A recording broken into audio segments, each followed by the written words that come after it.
What's going on, beautiful people? So this is my new racking system for shrimp that I've set up. At the moment we've only got the one tank here, the shrimp bubbles, but it's time to build another one. So I built the shrimp bubbles, a couple of weeks ago now, and it's doing so good. Plants are growing great. There's no algae in the places we don't want it. We want it on the back walls and everything like that. I've cleaned off the front. The shrimp already breeding, doing really well. Haven't had any losses either. That one's got a couple of eggs still on it actually. I think it's dropped a few, but I have seen some shrimpless, which I'm not going to be able to see now. Anyway, it's time to fill out the rest of the shelf. Now, I think I can fit 3 of these along here. This one I'll have to just shift up a little bit, but there'll still be like a nice gap between them. So that's what I'm going to go with. I've got a couple more down here at the moment. We've got a load of plants in. Let's get going. So as always, the tank is almost perfectly clean. There's quite a few dirty patches, to be honest, but who's got time to sit and waste getting it like spot on? There's no need. It's just going to be filled up with water anyway. To start with though, we need to get our substrate in. I'm going to be using Aquasoil again. We're getting such great sort of results with it everywhere across the board. So over in this tank we're doing great, and then in all of these tanks we are as well. So the shrimp forest that we've got here, the original playground, doing great as well. This one hasn't got any substrate in, which is interesting because Neocaridina usually you don't want any sort of buffering, so Aquasoil wouldn't be good. Now, I went for nothing in this one. It's just got like gravels and things. Now, I'm not seeing any babies at all in this one yet. It could just be that none of them were actually ready for babies or things. I don't know. But all I know is we're getting really good results in all the other tanks with the Aquasoil. Now, I'm going to be doing this one a little bit different to the other ones because I'm actually going to scape it, but not in a complicated way. So down here, I have got a load of cool plants that we can't see. Hang on, let me put the light on. Yeah, there we go, we can see it a little bit better. I've got Eleocharis aculatus, basically dwarf hairgrass. There's another one there that I've never seen before either, so I ordered that. So yeah, I want to do a whole dwarf hairgrass carpet all the way across the bottom with a nice little rock in it, and then you can have the usual stuff as well going in there that shrimp love. So initially, oh by the way, I've got a lot of plants in storage right now for some awesome projects. Yeah, as I was saying, I've got some gravel here. It looks like Aquasoil, it's not, it's gravel. I'm going to use it as a base layer just to build up some height, and also it's good because it's the same colour, so it won't sort of matter if any of it shows. It is a brand new month, guys, and you know what that means? New merch. So I have got the Really Shrimp hoodie, t-shirt, I've got all that stuff. I'll leave a link above and in the description to take you to it. So basically what this is, I got really, and even now I'm struggling, was it really? Really shrimp recently. It's a type of Neocaridina shrimp that's got like funny markings. Anyway, really, I couldn't say. Riley, really, we just didn't know for ages. I mean, when I say we, I mean me. The rest of you seem to, but yeah, apparently we've settled on really. Haven't we? Anyway, yeah, I designed these. I think they're really cool. Absolutely love them. It's about time I had some shrimp merch, so make sure you click down below or go and have a look on the shop. I've got loads of other stuff as well you might like, and it's the best way to support the channel other than just watching a video, so thank you very much.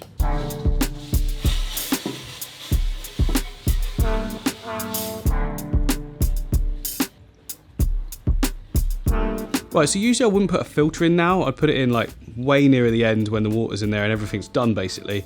But I've got a little nano one here. I want to put it in to make sure that I've got enough space down the side, because I actually want to go taller than that again with the Aquasoil, don't I? So I just need to make sure we've got the height. I got the smallest one I could. I tried to get this tiny little nano one I've got here, but they didn't have it in stock, so I've got a slightly longer one. So just see how it goes. It is a small tank at the end of the day.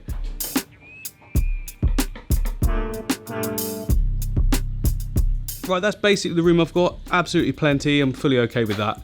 I can just bring down that corner a little bit more if I need to. But this is plantable. I can plant into this as well as the Aquasoil on top, so we're all good. Now, speaking of Aquasoil, that's the next layer.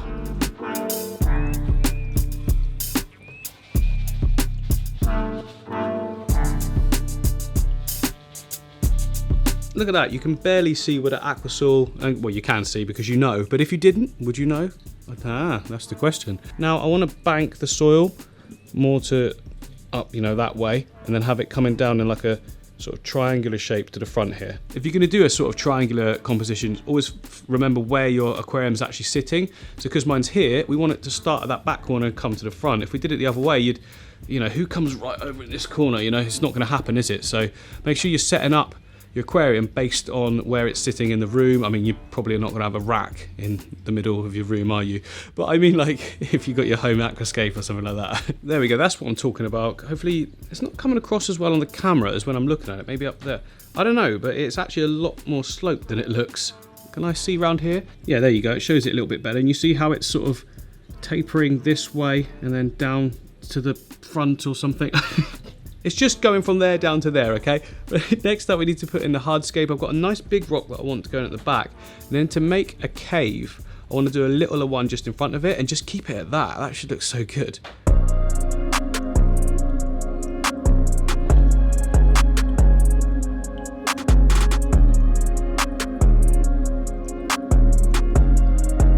There we go, that's the first piece. Actually, that looks pretty cool, just like that. One rock aquascape. I have seen them done, actually. They look really good. So this is cereal stone, which is a natural sort of pH razor, is that? So it's actually really good for Neocaridina tanks because they like their pH around number 7. So the aqua soil should try and drop it, the rocks will hopefully try and raise it, and then we've got like a perfect balance.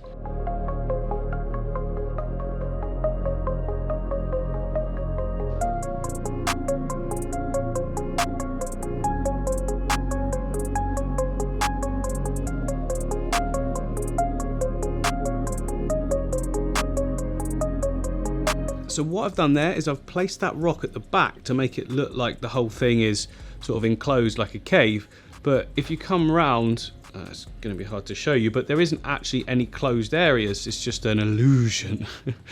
So the water will be able to flow everywhere it wants to, and it won't get like detritus and stuff caught up in certain areas. I mean, there will be a little bit of that, but the shrimp's going to be moving around everywhere. We're going to have the snail, so they should be able to shift it all into the water flow, and then the filter can take it out. Okay, the cave is looking good. It's time to get planting now. So down here, obviously, like I said, we've got the grass, dwarf hair grass. I'll show you how to prep it because it's not difficult, but I've found ways of doing it a lot better than others.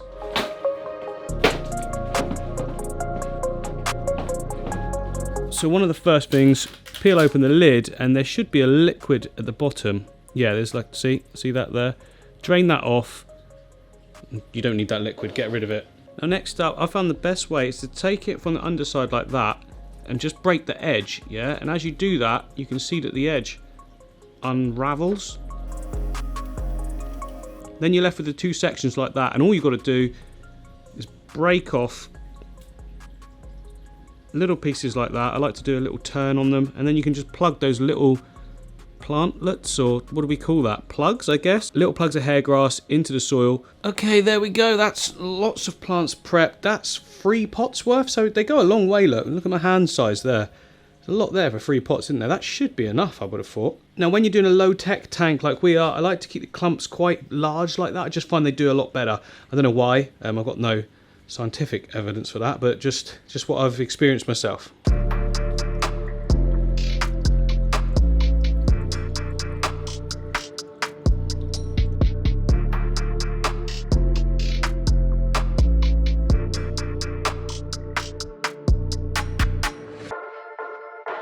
There we go, all planted. I think that looks great. I was going to cover the whole surface in grass, but I quite like that we've got this little outcrop section, and it is a really good idea to have the darker substrate with the shrimp I found. You can just spot them all so much easier, like straight away.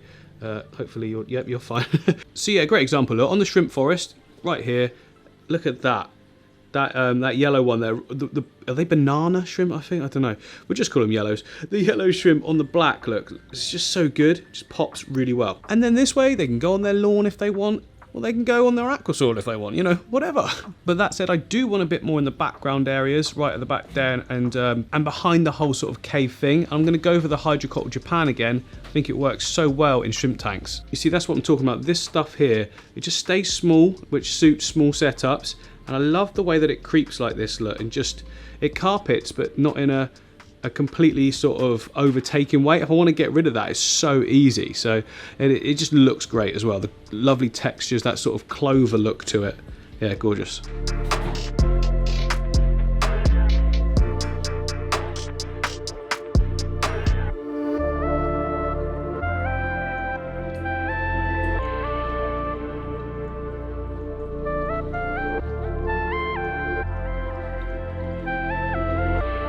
Yeah, there we go. It's subtle. I think you'll see them more when the water is in the tank, which we'll do next.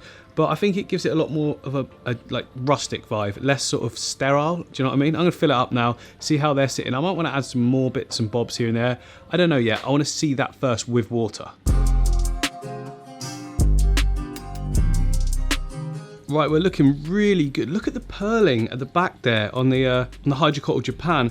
That's obviously where it's been out of water and just producing huge amounts of oxygen from the CO2 in the atmosphere. But now we put it under the water, it's still producing the oxygen and it's just bubbling like crazy. I actually really like it. I was worried it might be creeping up too high, but I like those little details, if I'm honest, and I can keep it following the arch as well of the cave. Now, if you're looking at that thinking, how on earth has he got that to fill up so clear? It's really, really slow. I know on a time lapse it doesn't look slow, but trust me, it was. So we've still got all these bubbles everywhere and that. They'll clear over the next few hours, but let's get the filter on and see if we can get that water even more clear. I don't know if we can, actually. That's pretty clear. There we go, we've got a decent amount of flow there. It's actually exactly the same as the smaller one. It's all the same unit, it's just got a longer section underneath. So yeah, that'll be absolutely fine for the shrimp. At the moment, it looks like it's blowing a lot, but once the bubbles are cleared, look, I mean, that stuff isn't really floating around that hard, is it at all? So yeah, happy with the flow. Now I just need all the bubbles to go away so it can look nice and pretty. So it's now the next day, and now we can actually see what we're properly working with, and I really like it. It's crazy simple, isn't it? But shrimp tanks most of the time should be relatively, you know, sort of simple with some kind of focal point. That's how I do it anyway. So on this side as well, I'm going to put a feeding tube. It needs to go in that section. And then we will also add some botanicals. They're just really good for the shrimp to be able to graze on. They create more biofilm, that sort of thing.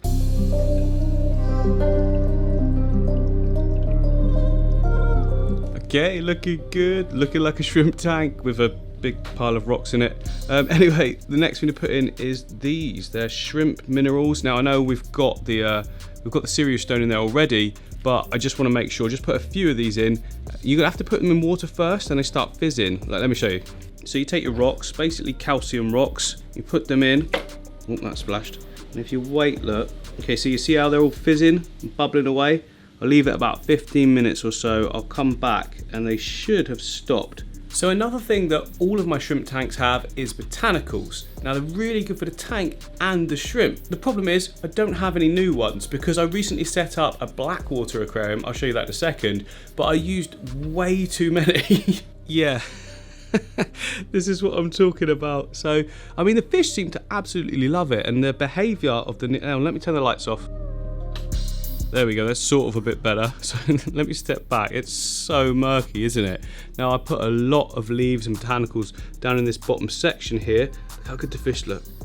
They seem to really, really enjoy the environment. So I'm going to just pinch a few out. I only need a couple anyway, so it's not like I'm going to be changing the whole thing.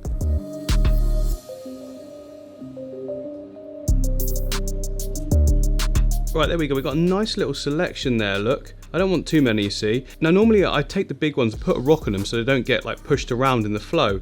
But this one's already sinking, so hopefully it just locks in the place I want it to. If it doesn't, I can just like glue a pebble to it, a little one.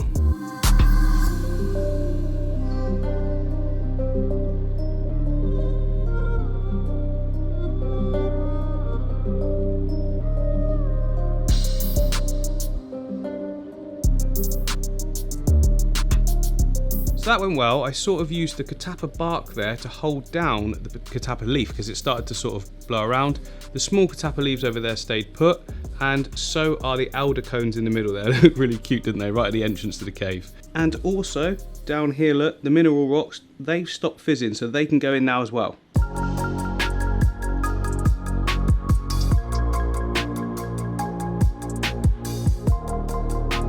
So that is the tank all set up and now ready to go. We can put the shrimp in. I'm so excited.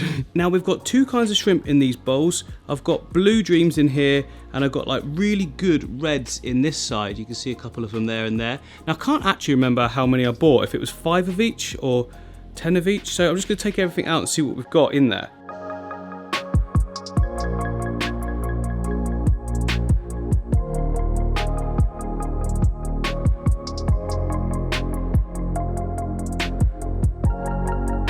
Right, so I've just had a count up. We've got 10 of the reds. Look at that. So the females are proper red. The males, not so much, but then that's what you expect from the males. See, there's a male right in the center, and then there's the female right there. And then in here, we've got lots of really nice blues. Now, I'm going to save the blues for like a sand setup that I want to do in the future, and we're going to use the reds this time. And one thing that I found really rewarding, guys, is to go with a lower number. So go with 10 shrimp, and then when you start seeing, like, you know, adults like that one there with loads of eggs underneath it, you become way more excited. I used to just pack out the tank with tons and tons of shrimp, but you lose that sort of fun if you do that. You want to see your colony progress. To do that, I always find 10 is a good number to start with, if they're adults, that is, anyway. So yeah, just a simple case now of transferring them over. This room is heated, so all the water is the same temperature. Now, Neocaridinas aren't too sensitive to water parameter change. It's all going to be very similar, so we're all okay just to go straight in.